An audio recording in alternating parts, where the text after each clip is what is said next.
हिंदी पाठशाला में आप सभी विद्यार्थियों का बहुत बहुत स्वागत है। यदि आप हमारे चैनल पर नए हैं तो चैनल को सब्सक्राइब कर लें, बेल आइकन को प्रेस कर लें ताकि जो भी वीडियो अपलोड करूं उसका नोटिफिकेशन आपको मिलता रहे। वीडियो अच्छा लगे तो लाइक करना मत भूलें, आपकी लाइक ही हमारी एनर्जी है।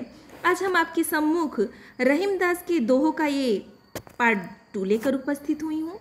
इससे पहले पार्ट 1 अपलोड कर दिए हैं, यदि देखे ना हो तो देख लें, परीक्षा के दृष्टिकोण से भी अत्यंत महत्वपूर्ण है। 6वें नंबर का दोहा आपके स्क्रीन पे है।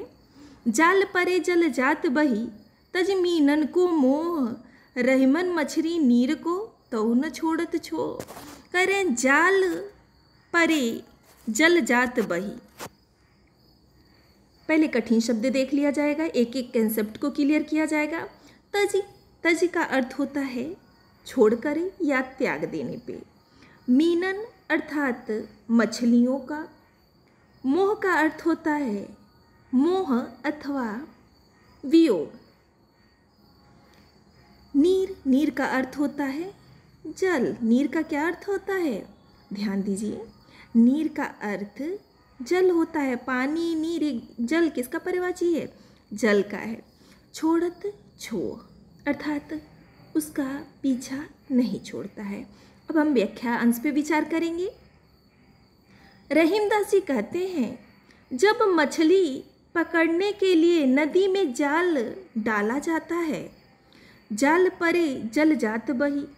जब मछली पकड़ने के लिए नदी में जाल डाला जाता है तब मछली जाल में फंस जाती है और पानी अपनी सहेली मछली का मोह त्याग कर आगे निकल जाता है। तज मीनन को मोह जल जात बही। जाल में से जो जल होता है वो बह जाता है, पानी बह जाता है। तब मछली जाल में फंस जाती है और पानी अपनी सहेली मीनन अर्थात मछली को या मछली का मोह त्याग कर आगे निकल जाता है। स्पष्ट हो गया होगा। दूसरी पंक्ति पे ध्यान दीजिए। रहीमन मछली नीर को तऊ न छोड़त छो। परंतु मछली को जल से इतना प्रेम है, नीर अर्थात जल से इतना प्रेम है कि वह पानी के बिना तड़प तड़प कर मर जाती है। अर्थात तऊ न छोड़त छो अर्थात उसका पीछा नहीं छोड़ती है। मछली को जल से इतना प्रेम है कि पानी अर्थात जल को त्यागते ही वह तड़प तड़प कर मर जाती है। सच्चे प्रेम की यही पहचान है। रहीमदास जी इस दोहे के माध्यम से क्या व्यक्त कर रहे हैं कि सच्चे प्रेम की यही पहचान है। स्पष्ट हो गया होगा। 7वें नंबर का दोहा आपकी स्क्रीन पे है। दीन सबन को लखत है, दिन ही लखे न कोई, जो रहीम दिन ही लखे। दीन बंधु या तीन बंधु नहीं, दीन बंधु सम होई। कह रहे हैं दीन अर्थात दीन का क्या अर्थ होता है, मैं यहाँ लिख दे रही हूँ, निर्धन। दीन का क्या अर्थ होता है, निर्धन अथवा हम गरीब भी कह सकते हैं। लखत है कि क्या अर्थ होता है, देखते हैं। दीन ही लखे न कोई, दीन ही लखे न कोई। और आगे कह रहे हैं कि दीन बंधु, ये तीन बंधु नहीं, दीन बंधु अर्थात परमात्मा। 2 शब्द हैं यहाँ। पहले दीन का अर्थ निर्धन से है, दूसरे दीन का अर्थ परमात्मा से है। अब व्याख्या अंश पे विचार करेंगे। रहीमदास जी कहते हैं, निर्धन व्यक्ति को सबको देखता, निर्धन व्यक्ति तो सबको देखता है अर्थात दीन सबन को लखत है। रहीम जी कहते हैं कि निर्धन व्यक्ति तो सबको देखता है अर्थात सभी के सहयोग का आकांक्षी होता है तथा सभी को सहयोग देता भी है। दीन ही लखे न कोई। किंतु इसके विपरीत गरीब की ओर किसी का भी ध्यान नहीं होता। दीन ही अर्थात निर्धन की, लखे न कोई अर्थात लखे का क्या अर्थ होता है, कोई देखता नहीं है, कोई ध्यान नहीं देता है। स्पष्ट हो गया होगा। जो रहीम दिन नहीं लखे, रहीमदास जी कहते हैं कि जो रहीम दिन ही लखे, अर्थात जो गरीब का या गरीब को देखते हैं, अर्थात उनसे प्रेम करते हैं और उनका सहयोग करते हैं, वे दोनों के भाई अर्थात भगवान के समान होते। दीन बंधु सम होए, वह दीन बंधु के समान होता है अर्थात परमात्मा के समान होता है। पुनः इस व्याख्या को बता दे रहे हैं एक बार, इस दोहे की व्याख्या। जी हाँ, मोस्ट इम्पोर्टेंट है, इसको डबल स्टार में रखिए, ये परीक्षा में कई बार पूछा हुआ है। कह रहे हैं दीन सबन को लखत है, दीन ही लखे न कोई। रहीम जी कहते हैं कि निर्धन व्यक्ति तो सबको देखता है अर्थात सभी के सहयोग का आकांक्षी होता है, अर्थात सभी की सहयोग की इच्छा करता है तथा सभी को सहयोग देता भी है। इसके विपरीत कह रहे हैं कि रहीमदास जी कह रहे हैं, इसके विपरीत गरीब की ओर दीन ही लखे ना कोई, गरीब की ओर किसी का भी ध्यान नहीं होता। इनकी सभी उपेक्षा करते हैं, कि इनका दीन ही अर्थात निर्धन का, गरीब का सब कोई उपेक्षा करता है। आगे कह रहे हैं जो रहीम दिन ही लखे, अर्थात जो लोग गरीबों को देखते हैं अर्थात उनसे प्रेम करते हैं, उनका सहयोग करते हैं,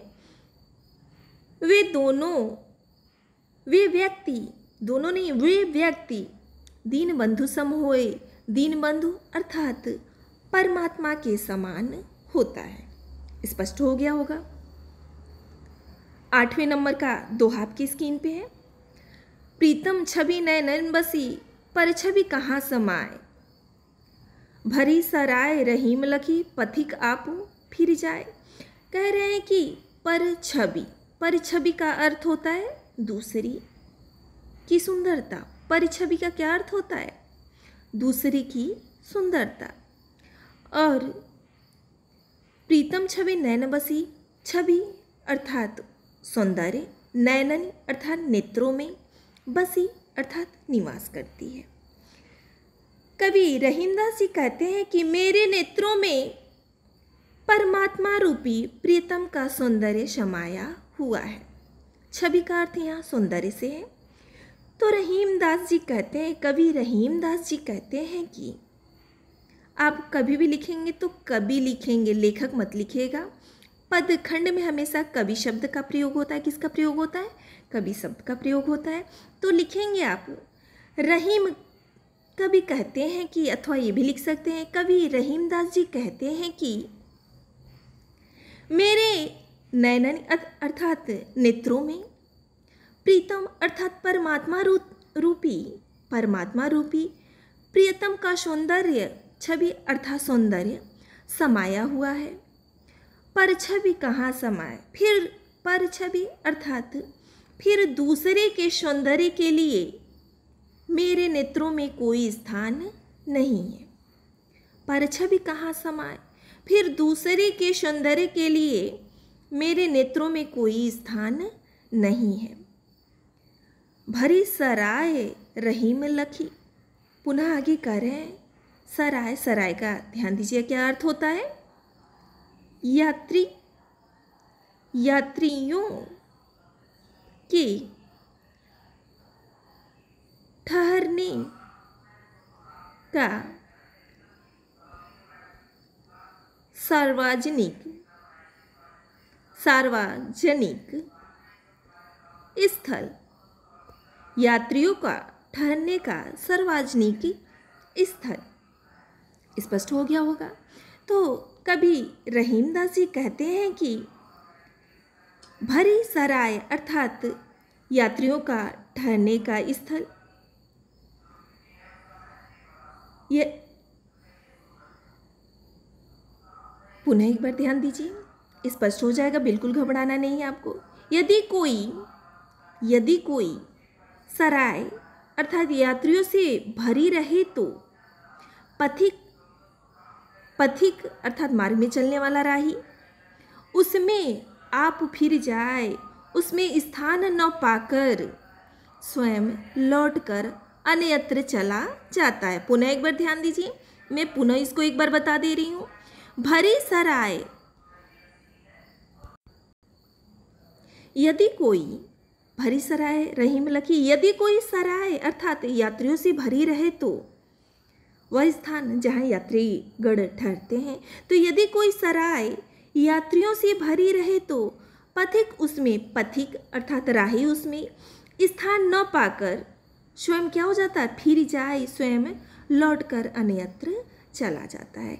तो ठीक उसी प्रकार मेरे नेत्रों में परमात्मा रूपी प्रियतम का सौंदर्य समाया हुआ है, जिसके कारण पर छवि कहाँ समाये, दूसरा सौंदर्य मेरे नेत्रों में नहीं समा सकता। भावार्थ ये है कि परमात्मा के सौंदर्य के अलावा मेरे नेत्रों में किसी अन्य का सौंदर्य नहीं टिक सकता या समा सकता। रईमन धागा प्रेम का मत तोरो चटकाए, टूटे से फिर न जुरे, जुरे गांठ पर जाए। जी हाँ, इसके आगे डबल स्टार लगा लीजिए, इस दोहे के आगे भी आप डबल स्टार लगा लीजिए। एग्जाम में बार बार ये दोहा पूछा गया है। रईमन धागा प्रेम का मत तोरेऊ, तोरेऊ का अर्थ होता है तोड़कर, चटकाए, चटकार मत तोड़ो, चटका कर, चटकाए का क्या अर्थ होता है, चटका कर मत तोड़ो। टूटे से फिर न जुड़े, जुड़े अर्थात जुड़ता है, न मतलब नहीं, जुड़े गांठ पर जाए, और जुड़े यदि जुड़ भी जाता है तो उसमें क्या पड़ जाता है, गांठ पड़ जाता है। तब इसके व्याख्यांश पे विचार करेंगे। कवि रहीमदास जी कहते हैं कि प्रेम रूपी, कवि रहीमदास जी कहते हैं कि प्रेम रूपी रईमन धागा प्रेम का अर्थात प्रेम रूपी धागे को मत तोड़ो चटकाए, चटका कर मत तोड़ो। जिस प्रकार धागा एक बार टूट जाने पर करे, टूटे से फिर ना जुड़े, जुड़े गांठ पर जाए। जिस प्रकार धागा एक बार टूट जाने पर फिर नहीं जुड़ता, और यदि जुड़ता भी है तो जुड़े गांठ पड़ जाए, यदि जुड़ता भी है तो उसमें गांठ पड़ जाता है। ठीक उसी प्रकार प्रेम संबंध भी यदि एक बार टूट जाए तो फिर उसका जुड़ना कठिन होता है। उसको जोड़ने की कोशिश करने पे उसमें क्या आ जाता है, दरार पड़ जाता है। मैं पुनः एक बार इसको बता